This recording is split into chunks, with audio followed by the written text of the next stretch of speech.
नमस्कार दोस्तों, हमारे आज के एक नए एपिसोड में आप सभी का स्वागत है। आपके साथ हूँ मैं, आपकी दोस्त डॉक्टर आशा वत्स। क्या आपने कभी सोचा है एक आदर्श लीडर, एक अच्छे राजा या एक सच्चे शासक की परिभाषा क्या है? इतिहास में हमने कई राजाओं और नेताओं की कहानियाँ सुनी हैं, लेकिन आज हम नेतृत्व की एक ऐसी परिभाषा पर बात करेंगे जो सीधे हमारे परिवार और हमारे संस्कारों से जुड़ती है। हमारे शास्त्रों और महान विचारकों ने एक शासक की तुलना माता-पिता से की है। कितना सुंदर और गहरा विचार है। इसे थोड़ा सा करीब से समझते हैं।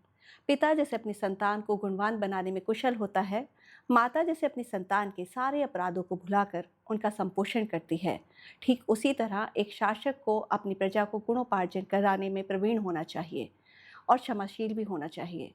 सोचिए, इस एक पंक्ति में पूरे ब्रह्मांड के नेतृत्व का सार छुपा हुआ है।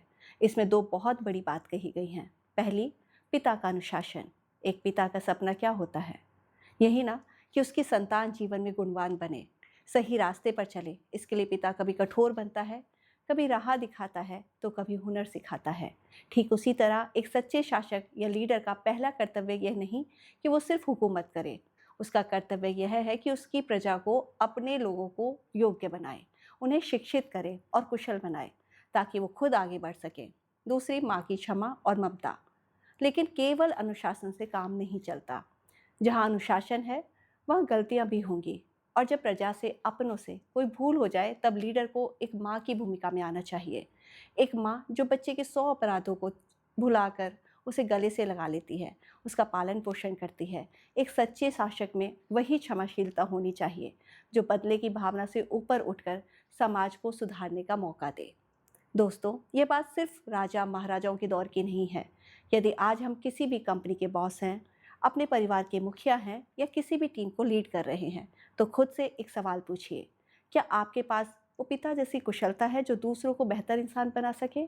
क्या आपके पास वो माँ जैसी क्षमाशीलता है जो दूसरों की गलतियों को सुधार कर उन्हें आगे बढ़ने का हौसला दे सके?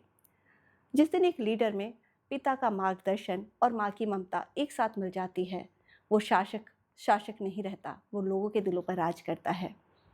आज के इस छोटे से विचार में का मंथन करो, और बस इतना ही नहीं, इस विचार पर अपनी राय भी हमें दीजिए। हमें कमेंट्स या मैसेज के जरिए ज़रूर बताइएगा कि आपको हमारे कार्यक्रम कैसा लगा। मिलते हैं अगले एपिसोड में एक नए विचार और एक नई सोच के साथ।